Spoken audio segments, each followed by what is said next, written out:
Oi pessoal, tudo bem? Vamos para mais uma aula? A aula de hoje é sobre as séries estatísticas. Vamos lá? Olha para esse conjunto de dados, vários números. O que eles representam para vocês?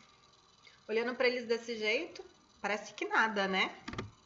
E agora, se os dados estiverem dessa forma, o que esse conjunto significa para vocês?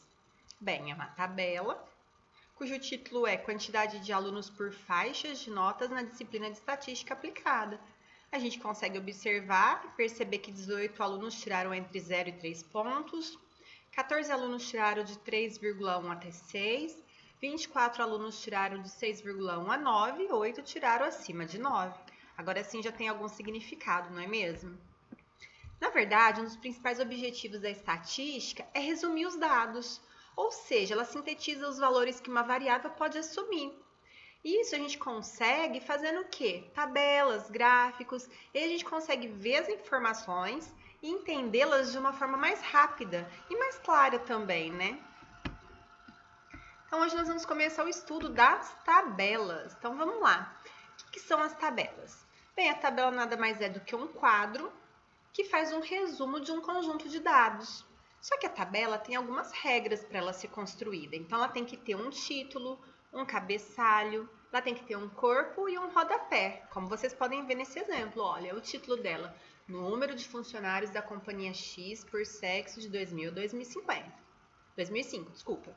O cabeçalho dela. No cabeçalho, a gente tem algumas informações com respeito ao quê? Ao ano, ao total, ao sexo dos funcionários, se era feminino, masculino.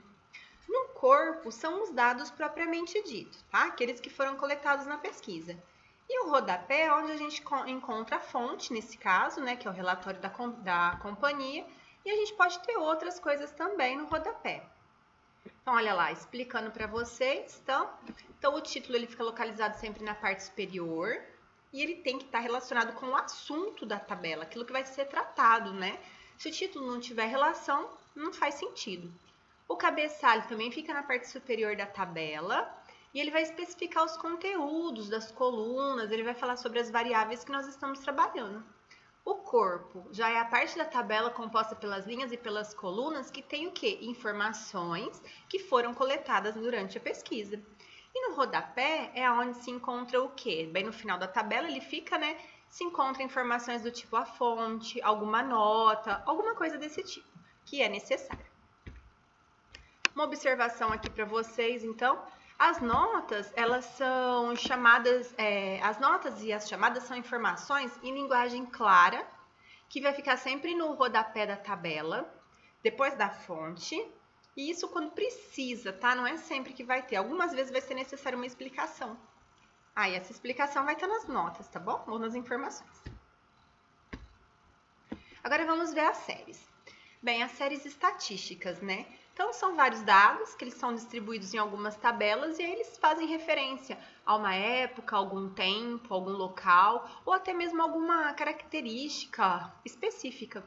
Então, a gente vai ver várias séries estatísticas agora. Umas aulas atrás, quando ainda era presencial, nós vimos algumas coisas, né? Mas agora vamos lá. Vamos ver de novo. Então, essas séries, elas são de duas formas, elas podem ser homógradas ou heterógradas, né? O que isso significa? As homógradas são do tipo temporal geográfica específica, as heterógradas são as frequências. Então, nós vamos ver todas elas, tá bom? Então, nas homógradas, apenas um elemento da série vai ter variação, enquanto nas heterógradas pode ter mais de um variando, tá bom? Então, a primeira série que a gente tem é a série temporal. A série temporal, ela também recebe o nome de série cronológica. Por quê? Porque o elemento que varia nela é o tempo, enquanto que os outros são fixos. Então, observa aqui, ó, unidades escolares no ensino fundamental. Então, nós temos os anos e a quantidade de unidades escolar naquela época. Então, no ano de 2002, de 2003, de 2004, de 2005. Então, se vocês observarem, o que está variando de um item para o outro da tabela é o ano, por isso que ela é temporal. A gente tem também a série geográfica. Essa série geográfica também pode ser chamada de série espacial, porque o elemento que vai variando é o espaço e os outros ficam fixos. Então, observa aqui o exemplo. Quantidade de acidentes de carro em junho de 2011 por cidade. Então, a gente tem o que está variando mesmo? O espaço. Então, a gente tem São Paulo, Osasco, Rio de Janeiro, Duque de Caxias, Florianópolis. Esses são os dados que variam, tudo bem? Série específica. A série específica ela também pode ser chamada de série categórica. E aí o que varia é algum tipo de fenômeno, tá? Que não seja, no caso, nem o espaço e nem o tempo.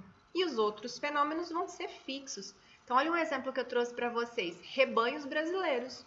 Então, a gente tem o que variando? O tipo de rebanho, se é bovino, se é equino, se é suíno e assim por diante, tá? Então, isso daí nada mais é que alguma coisa específica da pesquisa. A gente tem também as séries que são chamadas séries conjugadas. Elas também podem ser conhecidas ou chamadas de tabelas de dupla entrada. Por que isso? Porque possui mais de um elemento que varia. Então, observa esse daqui, ó. Evasão escolar por estados, de 99 a 2000. O que está variando aqui? Está variando o espaço. Então, ela poderia ser chamada de série geográfica, espacial, no caso, mas vai além, né? Por quê? Porque também está variando os anos. Está fazendo a tabela em função dos anos de 99 e de 2000, então ela também seria temporal. Então, como ela tem dupla entrada, duas entradas, a gente chama de série conjugada.